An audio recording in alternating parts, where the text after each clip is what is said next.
ओम शांति। आज के वरदान, बाप दादा के वरदान अपने मीठे बच्चों के प्रति। डेट 25 मार्च 2026। वरदान है, समस्याओं को चढ़ती कला का साधन अनुभव कर सदा संतुष्ट रहने वाले शक्तिशाली भव। समस्याओं को चढ़ती कला का साधन अनुभव कर सदा संतुष्ट रहने वाले शक्तिशाली भव। आत्मा शक्तिशाली कैसे बनती है? रामा के अनुसार वर्तमान समय में हर एक मनुष्यात्माओं को दिन ब दिन समस्याएं आते ही रहते हैं। तो समस्याएं क्या है? टेस्टिंग पेपर, क्वेश्चन पेपर आ जाता है। इस अलौकिक में भी स्कूल में जाते हैं तो वहां भी होमवर्क दिया जाता है, क्वेश्चंस दिया जाता है, एग्जामिनेशन चलता है। तो जो बच्चे ज्ञान के आधार पर उसका आंसर लिखते हैं तो नेक्स्ट क्लास में वो प्रमोशन हो जाते हैं। इसलिए हर रोज स्कूल में तो जाना पड़ेगा, क्वेश्चन का आंसर लिखना पड़ेगा। ऐसे ही जिंदगी रूपी इस ड्रामा में आपको भी जब डे टू डे लाइफ में समस्याएं आती हैं, उसको ऐसा समझ लो, चढ़ती कला, मानो नेक्स्ट स्टेज जाने के लिए, प्रमोशन में जाने के लिए आपको एक टेस्टिंग पेपर है। इसलिए आपको संतुष्ट रहना है। क्यों? अभी समझ लीजिए आप कोई एक इंस्टीट्यूशंस में या कंपनी में या गवर्नमेंट में जॉब कर रहे हैं। ठीक है, आपकी जॉब के अनुसार, पोस्ट के अनुसार आपको तो सैलरी मिल रहा है।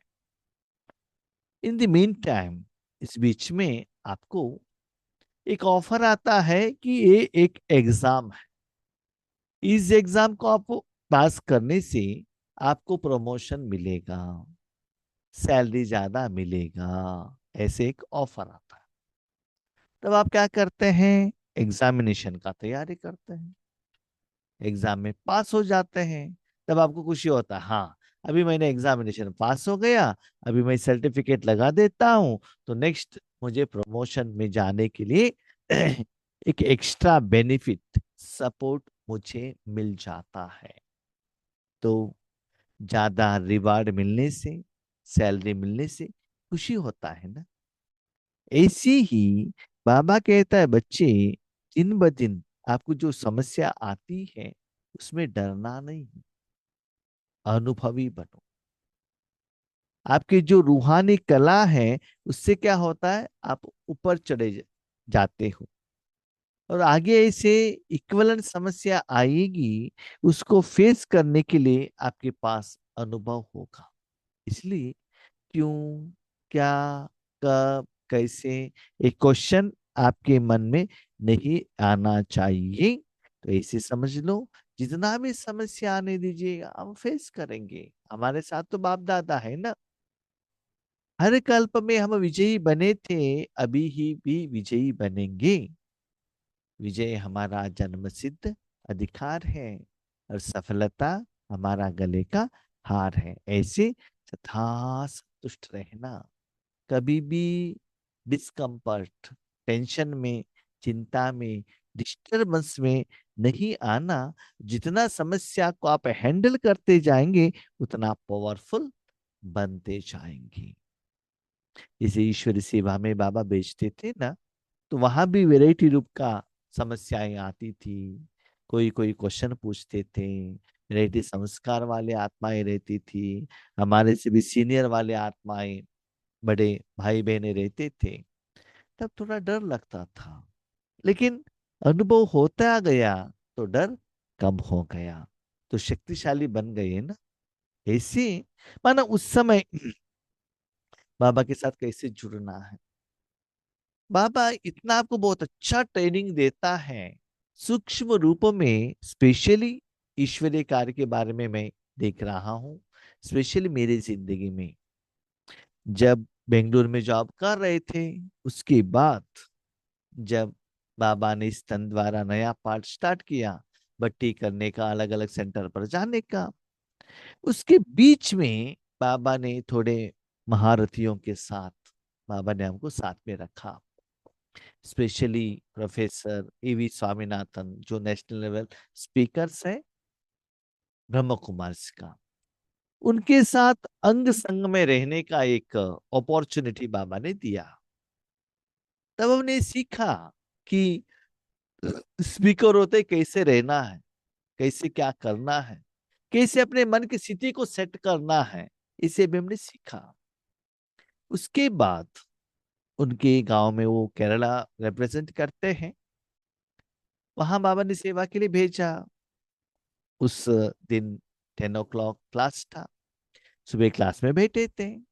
उस दिन वहां उनका सेंटर का माना 4-5 साल कुछ कंप्लीट किया हुआ दिन था, हम बैठे थे।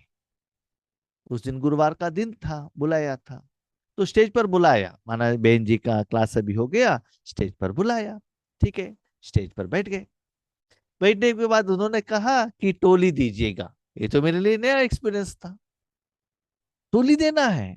मेंटली मैं रेडी नहीं था, क्योंकि ये नया है ना।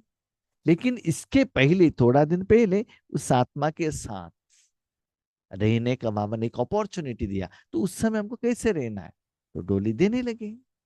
उसके बाद वहां की जो टीचर्स बहने, सीनियर्स, वो लोग भी आकर टोली लेने लगे। मुझे उस समय थोड़ा मुश्किल हुआ, क्योंकि इतना सीनियर लोगों को हम टोली दे, क्योंकि पहली बार था ना। लेकिन वो एक उस समय हमको नया लगा कि नया है। लेकिन उसके पहले हमने जो देखा था ना, उस भाई जी ने कैसे थे स्टेज में, किस स्वरूप में हमको मन से वो स्टेज को, स्थिति को सेट करना है।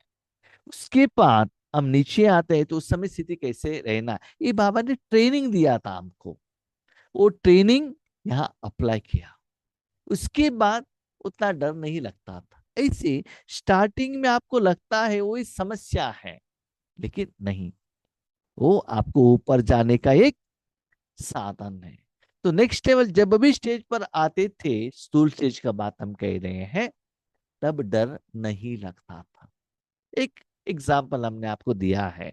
तो ऐसे समस्याओं को समस्या मत समझ लीजिएगा, ऊपर जाने का एक साधन समझ लीजिएगा। जो शक्तिशाली आत्माएं हैं, वह समस्याओं को ऐसे पार कर लेती हैं जैसे कोई सीधा रास्ता सहज ही पार कर लेते हैं।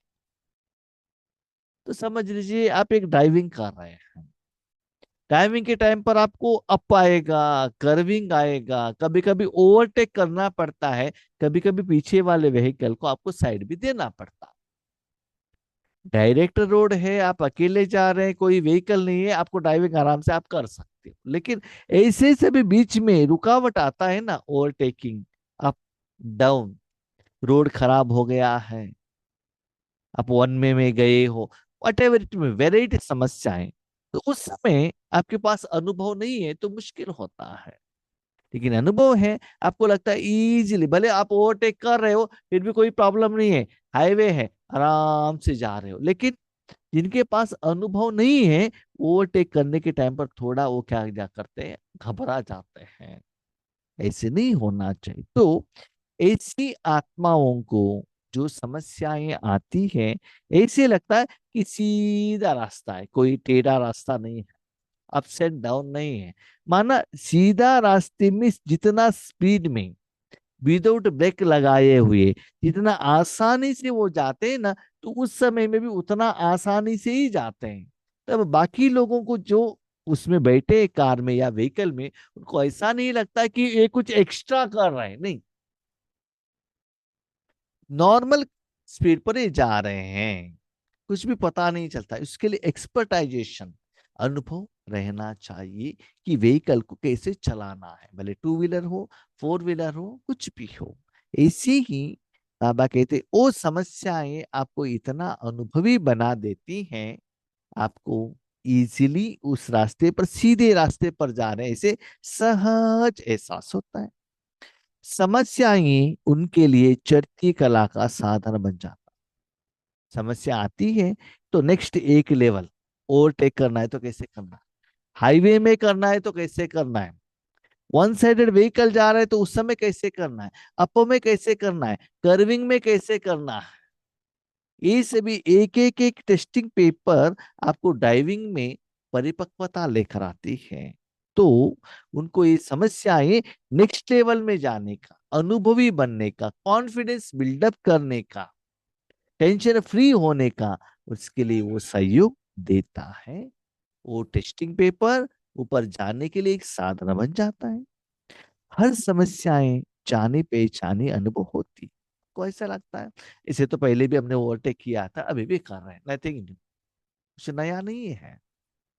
पहले भी किया था, पहले बहुत समय पर हमने किया है, अभी भी करेंगे। मानो उसके प्रति ज्यादा क्यों, क्या, कब, कैसे, ऐसे आएंगे तो कैसे करेंगे, वैसे आएंगे तो कैसे करेंगे, ऐसे क्वेश्चंस उनके मन में ज्यादा नहीं आता है। वे कभी भी आश्चर्यवत नहीं होते, बल्कि सदा संतुष्ट रहते हैं। वही आश्चर्यवत, क्यों, क्या, कब, ये नहीं आता। सदा जो बात है संतुष्ट। ओके। सिंगल रोड है तो भी ओके, हाईवे है तो भी ओके, वन साइडेड है तो भी ओके, रोड कर्विंग है देन भी ओके, रोड खराब है नो प्रॉब्लम, बारिश आ रहा है नो प्रॉब्लम, धूप है तो भी ओके ओके। माने सभी सिचुएशन में उनके पास एक्सपीरियंस रहने के कारण अपने व्हीकल को उस समय पर कैसे चलाना है और ड्राइविंग का जो ज्ञान कैसे अप्लाई करना है, वो उनके पास अनुभव रहने के कारण कोई भी रास्ता उनको तंग नहीं करता है, किसी भी वैरायटी का हो। हमने देखा है कोई कोई लोगों को है ना, जो हाईवे में व्हीकल चलाते हैं उनको सिंगल रोड में चलाना थोड़ा मुश्किल होता है। जो लोग बड़े व्हीकल चलाते हैं उनको छोटा व्हीकल चलाना मुश्किल होता है। जो छोटे व्हीकल चलाते हैं उनको बड़े व्हीकल चलाना मुश्किल होता है। जो टू व्हीलर चलाते हैं उनको फोर व्हीलर चलाने को नहीं आता है। कभी कभी जो फोर व्हीलर चलाने वालों को टू व्हीलर चलाने को नहीं होता है। ऐसा नहीं होना चाहिए। ठीक है। इसीलिए आपके पास अनुभव और यथार्थ ज्ञान होना चाहिए। तो ऐसे हर समस्याएं आपको कुछ एजुकेशन देने के लिए आती है। उस एजुकेशन को आप अप्लाई करके, जानकर, समझकर और भी अनुभवी होकर आप स्ट्रांग रहेंगे तो आगे वाले आने आने वाले जो भी समस्याएं उसको फेस करने में आपको मुश्किल नहीं लगता है। ऐसी आत्मा सदा संतुष्ट रहते हैं। मुख से कभी भी कारण शब्द नहीं निकलता, लेकिन उसी समय कारण को निवारण में बदल देते। के मन में कारण ऐसे क्यों वैसे क्यों नहीं आता। दिन में हो रात में हो जैसे भी वो ड्राइविंग करते ये रहता है। अनेक एग्जाम्पल माना, लौकिक हो, अलौकिक हो, पुरुषार्थ हो, साधना हो, सेवा हो, हम्म, कुछ भी हो, लेकिन उनका जो साधना सेवा कंटिन्यू चलता ही रहता है। कुछ कारण से उनका जो स्थिति ऊपर नीचे नहीं होता है। इसलिए अपने को चेक कीजिएगा, समस्याओं से घबराना नहीं है। स्लोगन, स्वस्थिति में स्थित रहकर सर्व परिस्थितियों को पार करना ही श्रेष्ठ। बाबा ने ऊपर वरदान में कहा समस्याएं, समस्याएं आ गई, राइट। उस समस्या का समाधान करने के लिए आपके पास क्या चाहिए, स्थिति। क्या स्थिति, वर्तमान समय में ज्यादातर लोग समस्या को समाधान करने के लिए क्या यूज करते हैं, एक तो धन, स्थूल धन। आपके पास बहुत धन है, धन के आधार पर समस्या का समाधान कर देते हैं। नहीं तो तन, फिजिकली, शरीर की शक्ति द्वारा समस्या का समाधान करते हैं। नहीं तो जन, जन माना आपके बच्चे इस द्वारा, आपके पति द्वारा, आपके माँ बाप द्वारा, कोई पॉलिटिकल लीडर द्वारा, जन का आधार लेकर, इन्फ्लुएंस लेकर समस्या का समाधान करने के लिए जाते हैं। कभी कभी कहते हैं ना, मेरा पिताजी तो चीफ मिनिस्टर है, हमारा पिताजी तो पुलिस में काम करते हैं, तो उस ब्रांड को यूज करके समस्या का समाधान लेते हैं। कोई कोई कहते हैं हमारे पास तो बहुत पैसा है, पैसे द्वारा सारी समस्या का समाधान करेंगे। कोई कोई कहते हैं हम तो यंग है, स्ट्रांग है, यूथ ब्लड है, हम समस्या का समाधान करते हैं। लेकिन आज बाबा कह रहे हैं जो भी परिस्थितियां आती हैं, वो आत्मा के कनेक्टेड हो, मन का कनेक्टेड हो, फाइनेंशियली हो, शरीर का हो, वायुमंडल वातावरण का हो, कोई आत्मा द्वारा आया है या अपना ही हिसाब किताब द्वारा आया है, पुराने विकर्मों के कारण आया है, ये सारे समस्या का समाधान स्वस्थिति द्वारा देना। स्वस्थिति माना क्या है? जब लौकिक में भी आप कमाई करते हो, आपका जो कमाई का जो फल सेविंग्स के रूप में आप धनवान बन जाते हो, है ना? बैंक बैलेंस ज्यादा होता है, गोल्ड ज्यादा होता है, बिल्डिंग ज्यादा हो जाता है, कार आता है ना? तो उसके आधार पर आप समस्या का समाधान करते हो। और किसी को दान देना, अपने रिश्तेदारों की समस्या का समाधान करना, या देश का जो भी है। आज बाबा कहते हैं बच्चे इतना योग लगाओ, इतना साधना करो, इतना कमाई करो, इतना जमा करो, जो भी परिस्थिति आता है आपकी तन के, धन, जन या दुनिया के समस्याओं का, अपने पास जो ईश्वरीय शक्ति स्टॉक है, ईश्वरीय सेवा द्वारा आपके पास जो कमाई है, वो स्वस्थिति, स्व माना आत्मा, आत्मा का जो कार्य सेवा द्वारा जो कमाई किया है, उस धन द्वारा सारे परिस्थितियों के ऊपर विजय प्राप्त करना। आगे आगे परिस्थिति के ऊपर विजय प्राप्त करने के लिए आपके पास धन नहीं रहेगा, क्योंकि धन विनाश हो जाएगा, लोग भी नहीं रहेंगे, शरीर में इतना बीमारी आएगा। तो एक्चुअली फाइनल टेस्टिंग पेपर पर, एग्जाम पर, ये कोई भी स्थिति आपको हेल्प नहीं होता। इसलिए जितना होता है उतना योग लगाओ, स्वार्थ के लिए नहीं, कमाई करो, स्टॉक करके रखो। और अभी भी जो भी कर्म आता है उसके लिए ईश्वरीय शक्ति द्वारा समस्या का समाधान लेने के लिए ट्राई करो। किसी को फाइनेंशियल प्रॉब्लम है, योग लगाओ। फिजिकल हेल्थ इश्यू है, योग लगाओ। अपने को बीमारी है, योग द्वारा समस्या का समाधान करो। ठीक है, इससे प्रैक्टिस करके तो देखो। क्योंकि अभी क्या होता है ना, ईश्वरीय शक्ति जितना भी दे दो, ज्यादा बढ़ता है, कम तो होता नहीं। स्थूल पैसे आपने किसी को दिया, वापस आता है, कुछ गारंटी नहीं। उन्होंने वापस नहीं दिया, आपका संकल्प चलेगा, बाबा के पास जाएंगे, बाबा इन्होंने तो इतना पैसा ले लिया है, वापस करने के लिए बताओ, देंगे तो इतना परसेंटेज हम आपको दे देंगे। बाबा के साथ बिजनेस एग्रीमेंट स्टार्ट हो जाता है ना? इसके बदले आपने परमात्मा शक्ति उनको दिया है, ये सभी संकल्प नहीं चलता है ना? तो बाबा का कहने का भाव है हर परिस्थिति को स्वस्थिति द्वारा, रूहानी कमाई द्वारा समाधान लेने के लिए प्रैक्टिस करना। ओके, ओम शांति।